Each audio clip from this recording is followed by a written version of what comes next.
பொதுவா என்ன சொல்றான் பாருங்க, ஆயிரக்கணக்கானவர்கள் உங்களை லைக் பண்றாங்கன்னு சொல்றான் ஒரு Facebookல. ஃபாலோ பண்றாங்கன்றான். ஆனா நீங்க வந்து ஆக்சுவலா பார்த்தா தனியா ஒரு சேர்ல உட்கார்ந்துருக்கிறோம் நம்ம. எவனும் நம்ம கூட இல்ல. எவன்லாம் ஃபாலோ பண்றானோ அவனும் அப்படிதான் இருக்கிறான்.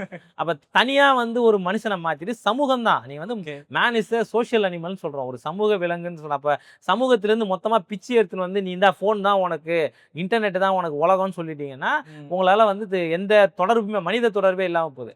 மனித தொடர்பு இல்லாம போறதே ஒரு பெரிய பிரஷர். 2 என்ன அப்படின்னு சொன்னா, உங்களுக்கு வந்து வொர்க் பேஸ்ட் அசார்ட்ன்னு சொல்லுவாங்க. ஒவ்வொரு வேலைக்கும் ஒரு இது இருக்கும்.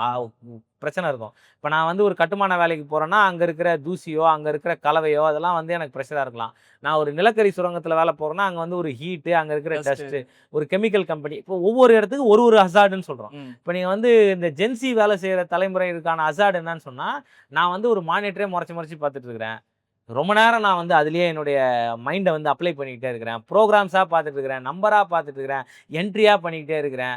இப்போ என்னுடைய பிரஷர் நான் என்னுடைய வொர்க் அசார்டுக்கு ஏத்த மாரியான என்ன ரிலாக்ஸ் பண்றதுக்கான ஸ்பேஸயே இந்த முதலாளித்துவம் குடுக்கல.